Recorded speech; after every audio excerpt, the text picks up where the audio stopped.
আসসালামু আলাইকুম।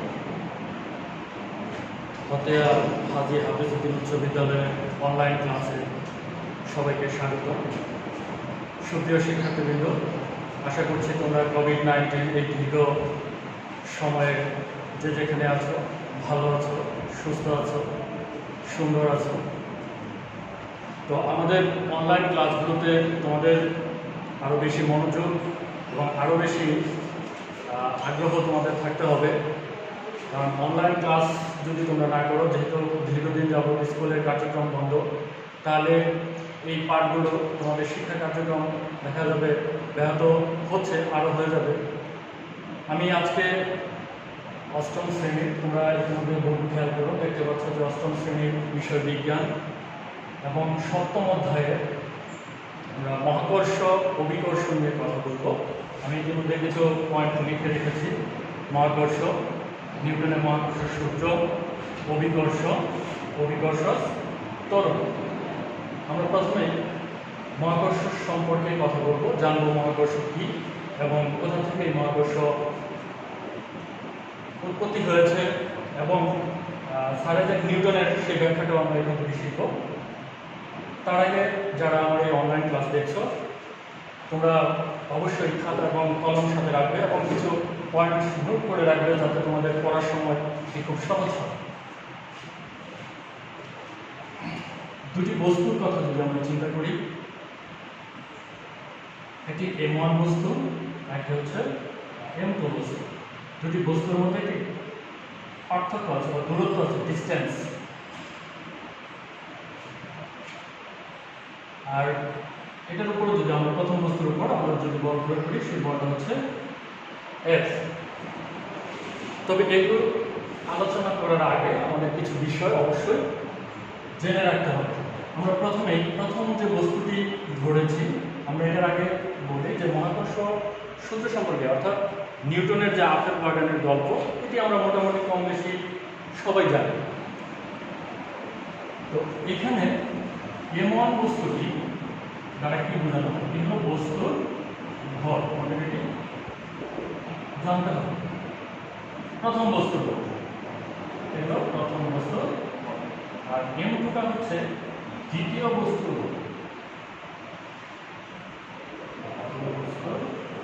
ভর। ডি হলো কি? ডিস্টেন্স, অর্থাৎ দূরত্ব। আমরা এফ লিখছি, এফ হচ্ছে ফোর্স, তার মানে হলো বল। তাহলে আমরা প্রথমে এই সূত্রটি সম্পর্কে ধারণার জন্য আমরা কি চেষ্টা করব, যে মহাবিশ্বে যে কোনো দুইটি বস্তু, তাহলে আমরা দুটি বস্তু নিয়েছি, একটা হচ্ছে M1, একটা হচ্ছে M2। এই দুটি বস্তুর মধ্যবর্তী দূরত্ব কত আমাদের? ডি, যা দ্বারা আমরা প্রকাশ করেছি। এবং প্রথম বস্তুর উপর যদি আমরা এফ বল প্রয়োগ করি, তাহলে এই বস্তুটি কি হবে? স্থানান্তরিত হবে। তাহলে আমরা এখান থেকে যদি সূত্রটা ক্লিয়ার করতে চাই বা সূত্রটা সম্পর্কে জানতে চাই, তাহলে আমরা কি লিখব? যে মহাবিশ্বের প্রতিটি বস্তু কণা একে অপরকে কি করে? আকর্ষণ করে। আর এই আকর্ষণ বলের মান বস্তুর কণাদ্বয়ের, কণা কোনটা? M1 M2, কণাদ্বয়ের ভরের, ভরটি M1 M2। তবে এই যে ভরের মাস, এটার একক আছে। ভরের একক হচ্ছে কি আমাদের? সেটা আমাদের জানতে হবে। ভরের একক হচ্ছে কেজি, দূরত্বের একক হচ্ছে মিটার, আর বলের একক হচ্ছে স্যার আইজ্যাক নিউটনের নামে, অর্থাৎ নিউটন।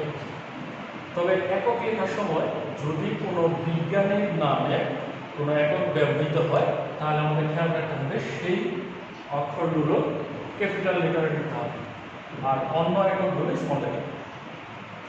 তাহলে যেটা বলতেছিলাম আমরা, যে মহাবিশ্বের প্রতিটি বস্তু কণা একে অপরকে নিজ দিকে আকর্ষণ করে, আর এই আকর্ষণ বলের মান বস্তুর কণাদ্বয়ের ভরের গুণফলের সমানুপাতিক। তাহলে সমানুপাতিক কি? M1, যেহেতু গুণফল বলছি, তাহলে ভর কোনটা কোনটা? M1 M2, দুইটা বল। আর মাঝখানে যেহেতু আমরা কোনো চিহ্ন ব্যবহার করিনি, এটি হচ্ছে গুণফল বোঝায়। গুণফলের কি সমানুপাতিক, সমানুপাতিক একটি চিহ্ন। এটা হচ্ছে কার সমানুপাতিক? বলের সমানুপাতিক। এবং বস্তু কণা দ্বয়ের কি বলা হয়েছে? এদের দূরত্বের বর্গের ব্যস্তানুপাতিক। দূরত্ব কি হবে? ডি। বর্গ, বর্গকে কি বলি আমরা? স্কয়ার। ব্যস্তানুপাতিক হচ্ছে আমাদের ভাগ। তাহলে কি বোঝা গেল? যে বস্তু কণা দ্বয়ের ভরের গুণফলের সমানুপাতিক এবং দূরত্বের বর্গের ব্যস্তানুপাতিক। বল বস্তু কণা দ্বয়ের সংযোগ সরলরেখা বরাবর কি করবে? ক্রিয়া করবে। এখানে আমরা যখন এই গুণফল সমানুপাতিক কি এবং ব্যস্তানুপাতিক কি এই সম্পর্কে আমাদের একটু ধারণা প্রয়োজন।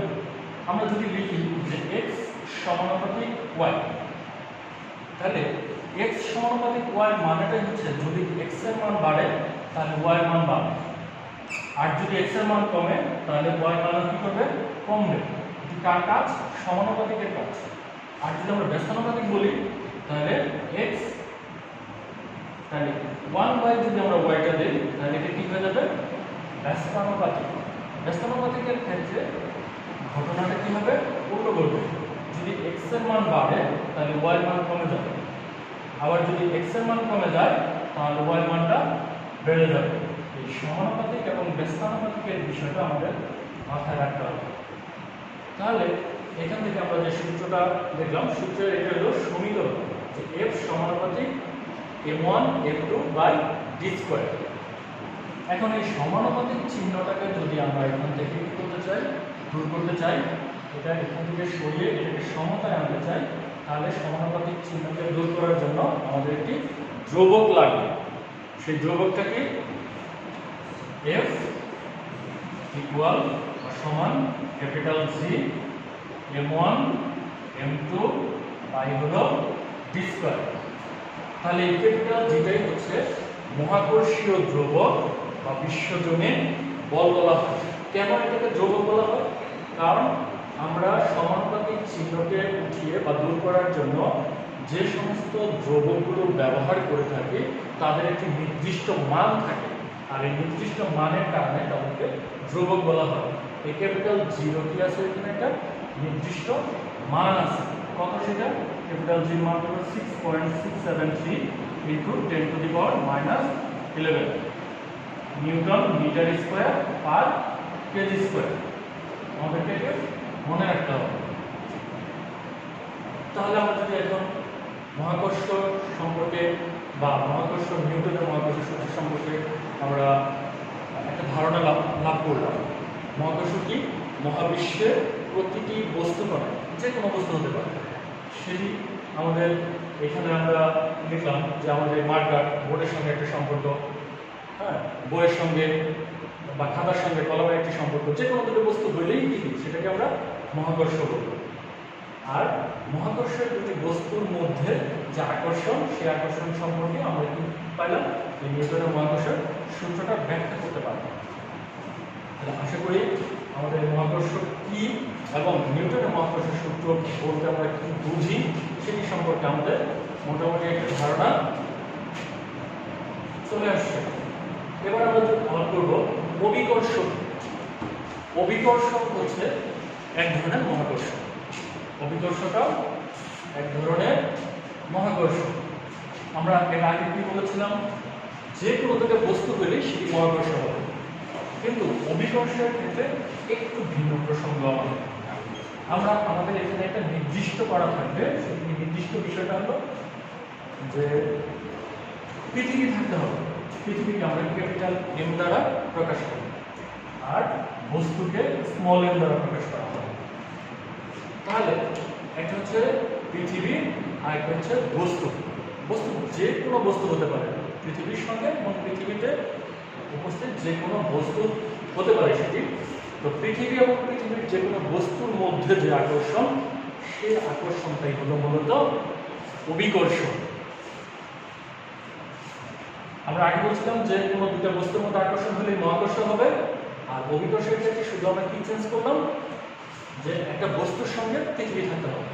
তাহলে পৃথিবী ও অন্য যে কোনো বস্তুর যে আকর্ষণ সেটি হলো অভিকর্ষ। আবার আমরা পূর্বেও বলে গেছি যে অভিকর্ষ হচ্ছে কি এক ধরনের মহাকর্ষ। তো অভিকর্ষ থেকে আমরা অভিকর্ষ ত্বরণে যাব। অভিকর্ষ ত্বরণ হচ্ছে যে আমরা জানি বল প্রয়োগের ফলে কোনো বস্তু তার অবস্থা কি করে পরিবর্তন হয় বা পরিবর্তন করে। প্রতি সেকেন্ডে যে বেগ বৃদ্ধির হার সেটি হচ্ছে মূলত ত্বরণ। প্রতি সেকেন্ডে কি হচ্ছে বেগের যে পরিবর্তন হচ্ছে, একটা বস্তু তার নির্দিষ্ট জায়গা থেকে অন্য একটা জায়গায় স্থানান্তরিত হচ্ছে, এই যে জায়গা পরিবর্তন এটার মধ্যে কি হচ্ছে আমাদের বেগের বৃদ্ধির একটা পরিবর্তন আছে, এটি হচ্ছে মূলত কি ত্বরণ। তাহলে অভিকর্ষ বলের প্রভাবে বস্তুর কি হচ্ছে ত্বরণ হচ্ছে। অভিকর্ষ ত্বরণ বা মধ্যাকর্ষণে জড়িত যে বল আমাদের, যেহেতু বেগ বৃদ্ধির হারকে আমরা ত্বরণ বলি, তাহলে আমরা এখান থেকে বলতে পারি যে অভিকর্ষ বলের প্রভাবে, অভিকর্ষ কি ভূপৃষ্ঠ মানে পৃথিবী, এই পৃথিবীর আকর্ষণের প্রভাবে যদি কোনো বস্তু, যেমন আমরা 3 তলা 5 তলা ছাদ থেকে যদি কোনো বস্তুকে ফেলে দেই, কিংবা পাহাড়ের উপর থেকে যদি কোনো বস্তুকে আমরা ফেলে দেই, তাহলে সেটি কী হবে, আমরা দেখতে পাই যে বস্তুটি ধীরে ধীরে ভূপৃষ্ঠের দিকে পতিত হচ্ছে। কেন হচ্ছে? কারণ এটি পৃথিবীর আকর্ষণের কারণে হচ্ছে। এই জন্যই আমরা বলে থাকি অভিকর্ষ বলের প্রভাবে ভূপৃষ্ঠে মুক্তভাবে কোনো বস্তুর বেগ বৃদ্ধির হারকে অভিকর্ষ ত্বরণ বলা হয়। তাহলে অভিকর্ষ ত্বরণ যদি এটা হয়, তাহলে আমরা আগে কিছু ব্যাখ্যা দিয়ে গেছি যে ক্যাপিটাল এম হচ্ছে পৃথিবীর ভর, স্মল এম হচ্ছে বস্তুর ভর, আর স্মল জি যেটা স্মল জি দ্বারা প্রকাশ করা হয় অভিকর্ষ ত্বরণ। আর ডি দ্বারা আমরা আগে বলছি যে ডি দ্বারা দূরত্ব প্রকাশ করে।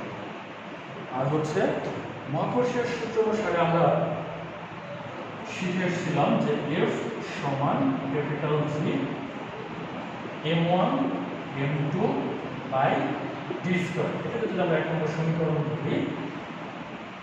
আর অভিকর্ষ ত্বরণ থেকে আমরা যেটা দেখলাম যে ভূপৃষ্ঠে অর্থাৎ অভিকর্ষ বলের প্রভাবে মুক্তভাবে পরন্ত বস্তুর বৃদ্ধির যে হার সেটিকে অভিকর্ষ ত্বরণ বলে। তাহলে আমরা এখানে লিখতে পারি F ইকুয়াল কি লিখতে পারবো mg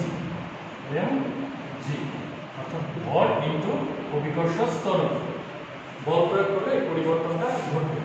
এখন আমরা 1 এবং 2 নং সমীকরণকে যদি আমরা তুলনা করে পাই, তাহলে এখান থেকে আমরা কি পাবো? এটার আগে আমরা আরেকটু দেখে নেই যে যেহেতু আমরা দুটো বস্তুর কথা বলছি এখানে, সেহেতু আমরা এখানে লিখতে পারি ক্যাপিটাল জি ক্যাপিটাল এম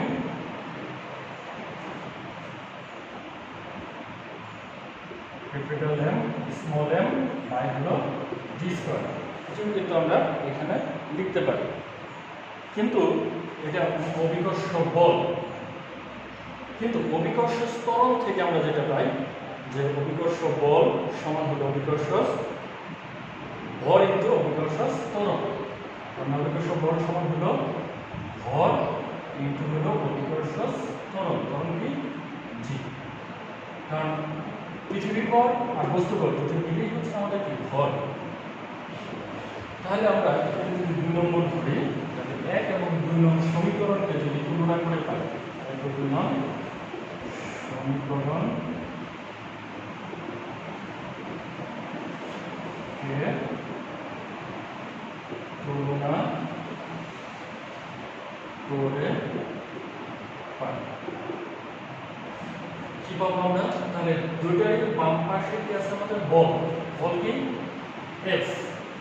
তাহলে আমরা এটা তুলনা করলে আমরা দুটোকে উভয় পক্ষের কি লিখতে পারি? ডান পক্ষ mg ইকুয়াল হলো ক্যাপিটাল জি স্মল এম